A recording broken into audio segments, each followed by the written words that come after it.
Looking to renovate your home? The director of Newfore Inc, Seif El-Sahly, joins us with some tips on the best ways to get the best bang for your buck. Good morning, Seif. Good morning. How are you, Tim? The timing works out on this perfectly, Seif, because I have a downstairs bathroom that needs something to be done to it. Are bathrooms the most popular projects that you do? I would say they're definitely the start to sort of getting the renovation done. People always start thinking with the bathroom, and then it always spirals into much more than it goes from there. Because yeah. are they the easier one to do? Like once you start opening up walls and you're starting to see other issues, is that where we can get into some trouble? It's not that it's the easiest one to do. I would say it's actually one of the most difficult because you almost need all of the sub-trades that you typically would hire for an entire home renovation. All of those are then condensed into the bathroom space. You still need your tiling, your plumbing, electrical, your painters, so on and so forth.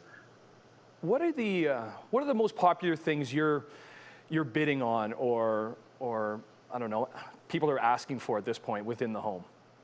Yeah, I would say since COVID, there's been a ton of residential work. So I would say it's the bathrooms and the kitchens. Bathrooms and kitchens. Okay, now are prices when it comes to materials, how is that affecting the end price when it comes to things? Yeah, so we always keep our ears open for what's going on with the supply chain issues. Prices are fluctuating all the time. We do get, obviously, the spike that we saw almost 2 years ago with lumber. That's the one that everybody's talking about. But we still get some fluctuations in pricing, like things that have supply chain issues, like windows and doors, for example. Those, I would say, are the hardest hit. Siding is also hit a little bit. So you just always have to stay in tune with the market because things do fluctuate. And when they do, you want to make sure you're ordering things well in advance. What are we seeing in trends? What's some current trends that you're seeing right now, Seif?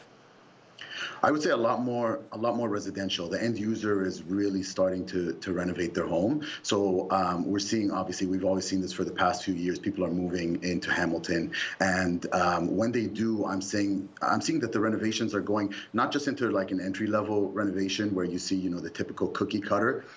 No, but it's into like the mid-level luxury. People want things to look a little bit different, and when they do, they got to hire the right people for that job because you want to be using material that's not typically available in all of the renovations that you see. Well, because I'm a guy that kind of wants to DIY it, maybe to save a few bucks here or there.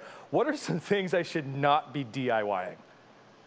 I would say anything that's multidisciplinary. So if there's, no matter how small, if there's some plumbing, electrical, fixtures, tiling, so on and so forth, if there's a lot of different disciplines involved, I would say it's probably not the best bet for you to DIY it because there's a good chance that something is going to go wrong. Things that you might be okay to DIY is like a one task that's in a bit larger quantity. So let's say flooring, for example. Okay. Flooring or even like the demo. That's what I can kind of do, right? Take things apart. That's a fun job, just destroying things, yeah. And then you coming in and fixing it.